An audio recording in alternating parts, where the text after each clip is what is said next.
Did y'all love it?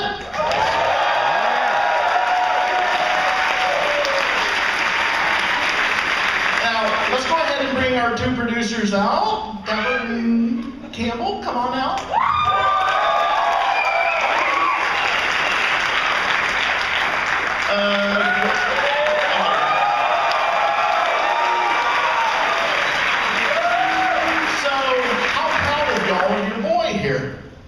We're like uncles. We're like proud uncles of this young man. We're glad we got him now because we won't be able to afford him much later. So happy to have him now. Wow, just incredible. We have the whole cast. We do. We got them all. Bring them on out. Come on, guys.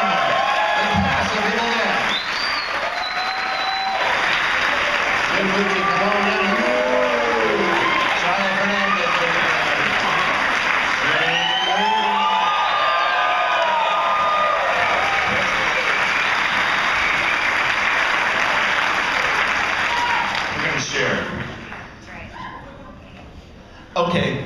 This is not awkward at all. Not at all. You guys kicked so much fucking ass on that screen. I am just like utterly blown away. Let's get some questions from the audience because I know you right there, that hand that shot up first. Yes, you.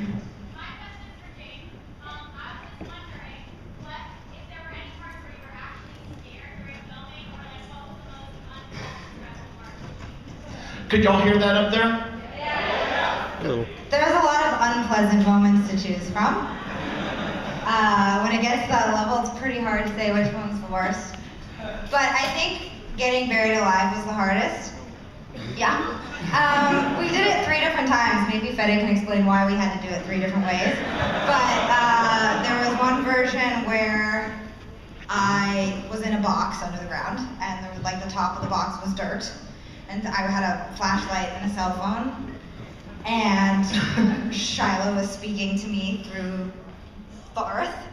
And then there was another version where we were outside and I lay in that ditch with a plastic bag tied around my head, and they buried me up until my neck.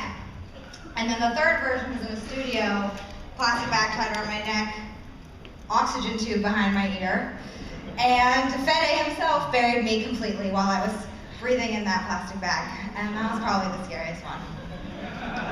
Only directors can really be trusted to bury an actor alive. Okay, next question. Can we have more house lights, whoever's in control of that?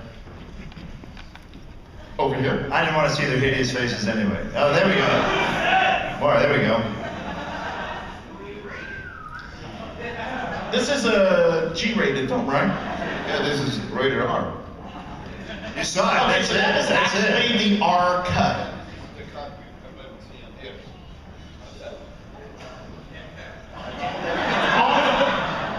We were really lucky. Army of Darkness, which some of you may have seen, it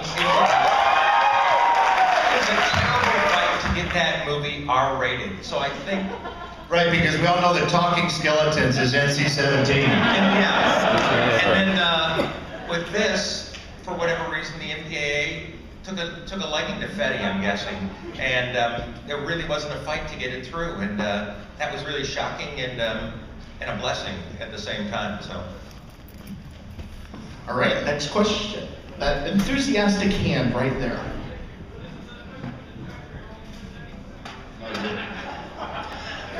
You're saying you were unaware you were breaking a rule. I don't really, you shouldn't, I mean, there's so many things I don't know, that can block you and force you not to do something, so you kind of, you don't have to care about that. It's important if the scene works no matter what. Absolutely. I don't know. Any questions up in the balcony area up there? Yes, right there. My question is for Rob and Bruce.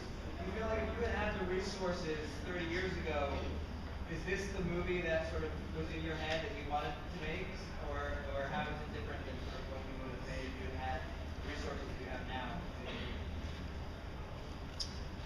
We're pleased that Fede had what he needed now.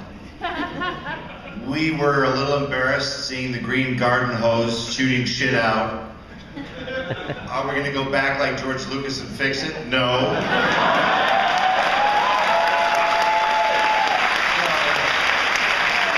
suppose you could say there's a certain charm in knowing how the effects were done. We kind of prefer it that you don't know how they're done, which is what you saw tonight. Right? You're good, right? Okay, yeah. How's your face? How's your face? Little makeup, a little extra makeup. Good, very good. No, but somebody, they said, oh, don't you miss the charm of the first one? The charm of having no money. The charm of Rob and I making $35 a week in expenses, which we never collected because we didn't have the money. We went to buy gum one day at 7-Eleven. Nobody had any money to buy gum. Well, yeah, I guess we were going to have any gum today. Let's go throw something in Bruce's face. We spent it on dog food. That's what we spent it on, to throw in my face. Thanks for bringing up that happy memory.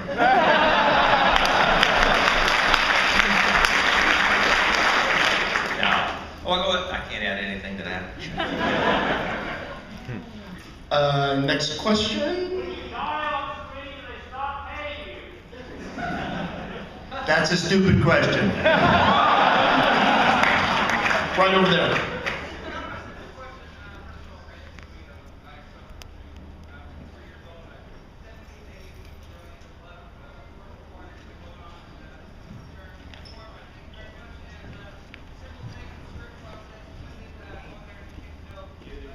Reason to kind of start in a place that wasn't straightforward horror. We wanted to have like the first half like completely realistic and like more straightforward drama, but yeah, I mean, the audience knows that something is happening and you know better than the characters in a way. That's what I love about this kind of movie, particularly this one, is that the audience knows way more than what the characters do, right? So it's kind of, that's what's kind of the idea, to have two movies in one. The idea was to have a real drama and then they walk into an Evil Dead movie. It's like The Big Chill with carnage and mayhem. Way up there. Yeah, hey, I've had the honor of working with the juries before, by the way, and basically you guys were apparently doing this over in New Zealand. What tenure of time did you guys do it and begin to finish? And what was the working title? Because I would have loved to have worked with you guys had I known that you were actually over there while I was in Australia. I don't know what was the working title, but we started and we got a green light back in December 2011, right? Yeah, and then we cast the movie and we went to New Zealand around January the next year, 2012. Okay. And we started shooting during the whole year. I mean, we started shooting in April, and we were there all year between the shooting and the cutting and all that. So we Right, kind of wrapped production. I don't know. It was almost a year in New Zealand. Okay, thank you. Back there? Yes. No.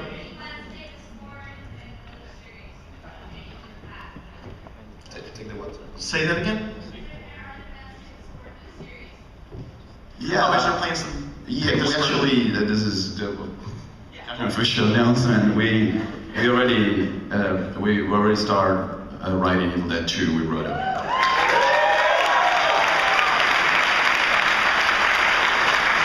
And then back there. How did it feel to see the Oldsmobile again? The piece of shit that I'm always trying to personally destroy? Just a quick note. That car's been in every movie that Sam Raimi's ever made, including Quick and the Dead. That's a Western. Where was it in Quick and the Dead? He had it stripped down to its chassis and he built a wagon on top of it. What I want to know is what happened in that car. Something wonderful must have happened in that car, because it's in every goddamn movie. Darkman's hanging from a helicopter. He hits that car. It's in A Simple Plan. It's in Oz the Great and Powerful. Yeah. Try and find it. It's in there. It's in there. So I'm glad we put that piece of crap in there for sentimental value. So, Bruce, when you're watching this film, is there any, God, I wish it was me up there somewhere. Yeah, right. Yeah. In your dreams, Jack. Yeah. Yeah, I wish I could be buried alive like Jane. Man, I miss those days. For the rest of our cast here, what was your memory that you take away from the experience of making this movie? Jessica. Oh God. Being covered in vomit and blood, and yeah, that was definitely the thing that is most memorable to me. It was a hard shoot, but it was so much fun. And these people, they're amazing.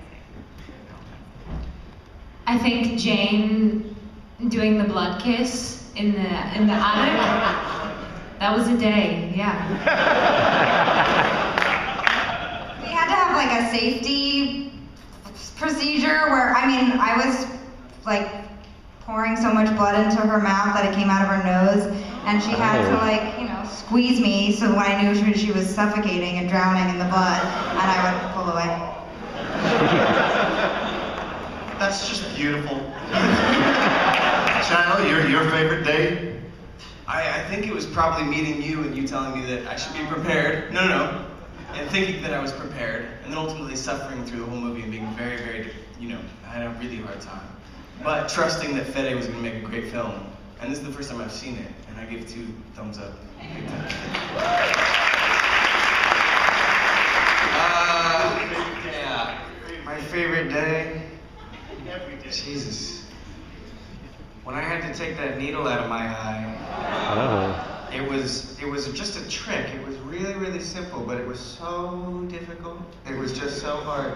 And I remember Fede is right next to me, and his head is right there. And I'm just trying to get it right, so I slit the thing out of my finger so that it looks like it's coming out of my eye, but I have to pinch it so that my eye is still holding onto that skin for a while, and it's super glued to my eye. And I just remember silently sitting there waiting and trying to go through it in my head, like every little minute detail, and finally getting it right one time. And it was perfect. And disgusting. So. Right over here.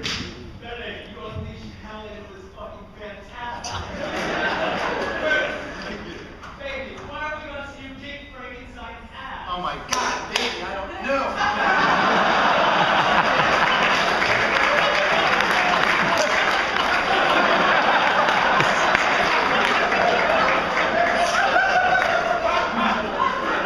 Right there. Yes, sir.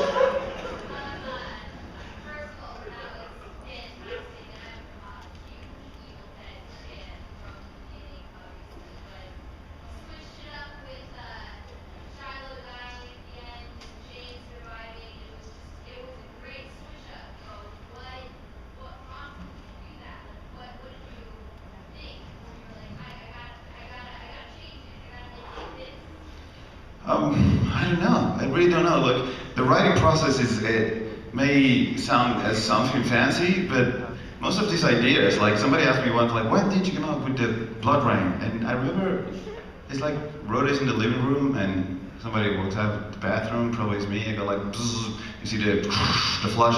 You know, I think you should rain blood at the end. Yeah, let's do it. It's more. You know, there's no like a. I remember a play back in 2000.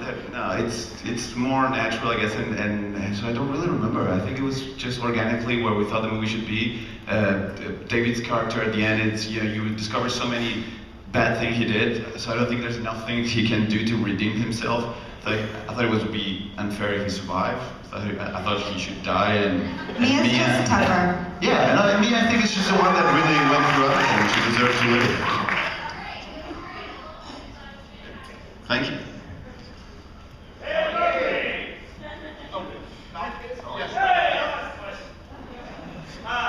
I think I can speak for a lot of people here saying that when we heard Evil Dead Rebirth, the remake was coming about, why the fuck would anybody do that? That's right, you were pissed, I remember.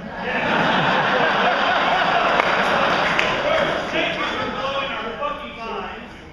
That was amazing. Now, will you shut up already? Thank you. Pass it along. What inspired this? How did this come to be? And as a quick follow-up, will we see an Evil Dead the musical in the theater?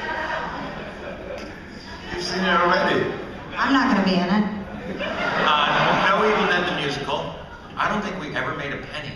I don't think we made a penny off that. Some young guys in Toronto said they wanted to do a musical, and we thought it was a good idea, and then anyways, it was a long story, but it didn't work out for them or for us, and it was kind of fun though. And I have to say, if you get a chance to see that musical, has anyone seen it? The first 3 rows of the splatter zone, it's awesome. They're all the seats are covered in plastic because you will get hit with blood. That's the coolest thing about it. If you see the Evil Dead musical done really well with talented actors, it's a lot of fun. And if you see the musical done very poorly, it's a lot of fun. So you can't really lose either way. I recommend it, movie or not. Nobody wants a cameo. There's your fucking cameo. I'm sorry, I digress. What was the question? Well, I returned in the sequel. With even a bigger role than that. It'll be probably about that size. I wasn't in this one for a really good reason. And I probably won't be in the others for a really good reason. It's time to start a whole new deal. We wanted these to be completely separate. I hope one day you can go to a movie theater and watch the first 3 and then the second 3 and enjoy them all. And people are so concerned, like we're burning the negative of the first original Evil Dead. It'll still be there on your shelf. Just dust it off and watch it anytime you want. They're all there. They're all available. This is new. It's new. It's time for some new shit out there. New actors. New good-looking young thespians, for God's sake. We couldn't act our way out of a wet paper bag in the first Evil Dead. These people have, it's called abilities and talent. Yes.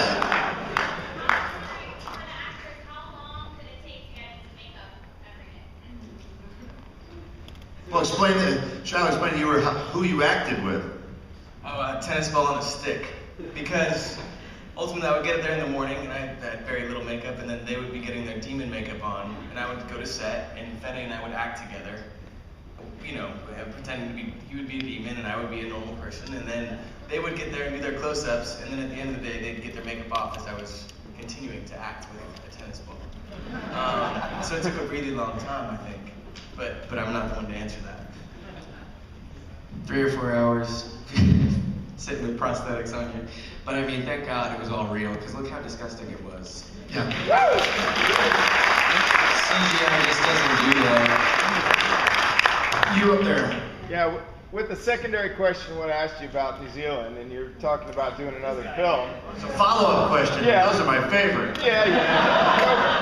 Have a go, but how far along are you in the production? And I don't want to miss the next one going back down there. So, you know what? Leave your name, address, and phone number, and we'll sure take care of that right away. Bruce. All right. You got it, babe. You got it. Over here.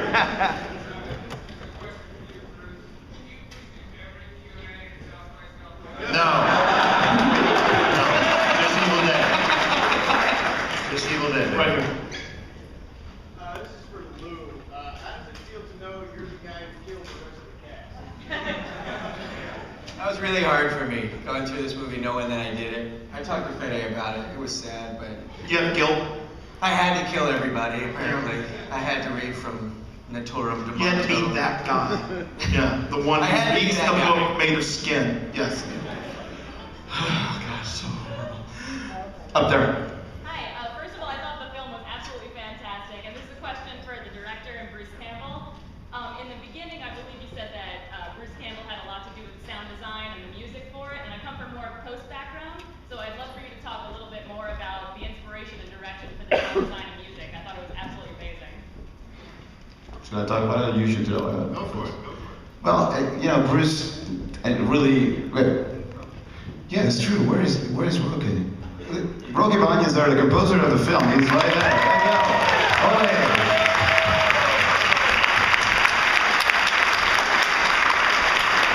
it was, I mean, we wanted the movie to sound different in general. I think there's a lot of awesome things when you know, this is the first time I see it at a big theater with so many people, and I think there was a lot of things, sound design that I love. And this is on the everyday work of the sound design. Is basically Bruce Campbell is the first one, you know, on the ground and the last one to leave. He was there all the time, and I gave him like 80% of all the ideas on the sound design. And we were basically, Fetty's full of shit. We were basically just trying to keep up with him. We would present things to him, and he'd go, "Now I'd like the sound of card and the spokes of a wheel for here."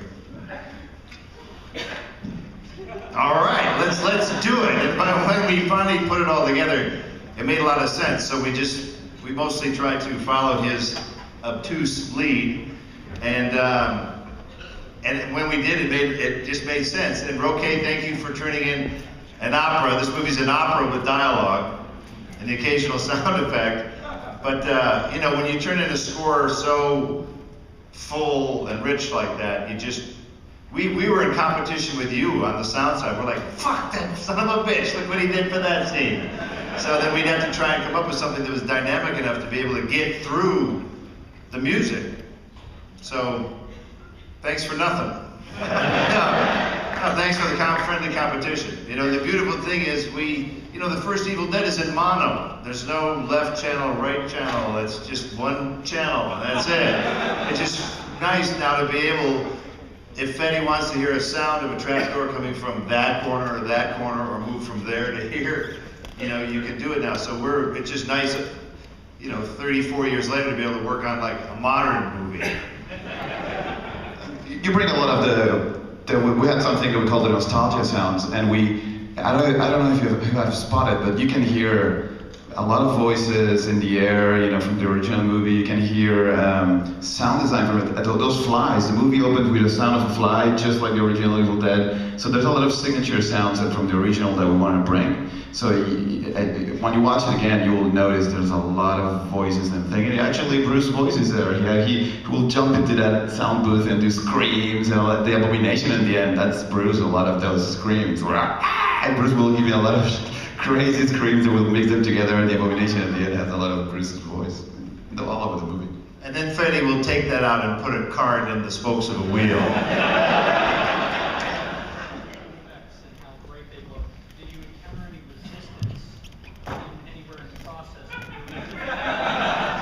Rob, your thoughts? I was wrong. You wanted a ton of CG in this?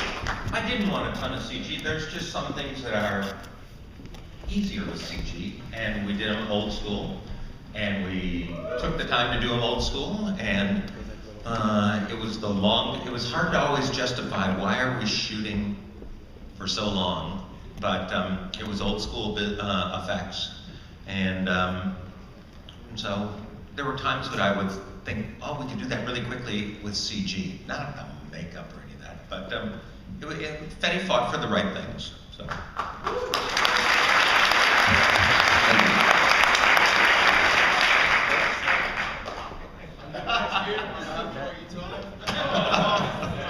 Thank you, sir. Thank you, appreciate that. Do you do craft service or specialty?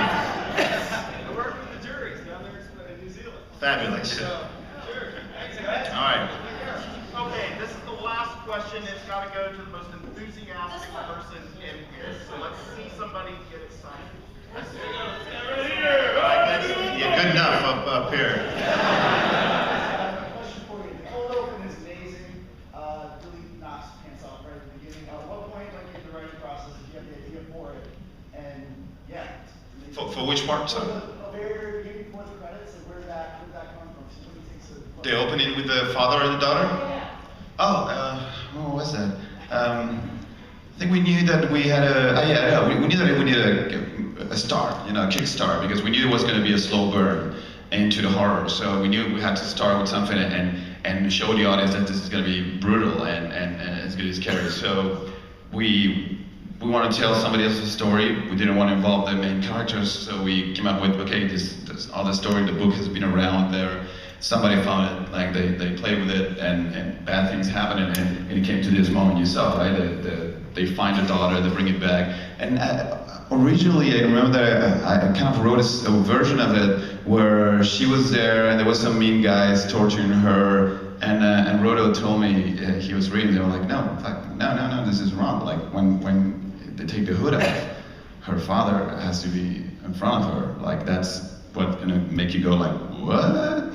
And that was Rodo's idea, and from that twist that we knew there was going to put a Rodo, where are you? Where's Rodo? That's Rodo.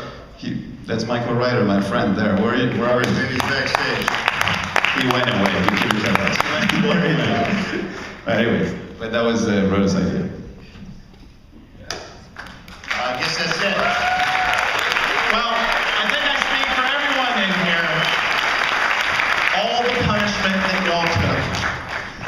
punishment you took all those years ago. And you. Fucking thank you so much. Betty, I can't wait to see 100 films by you. Thank you. Let's give it up for the cast.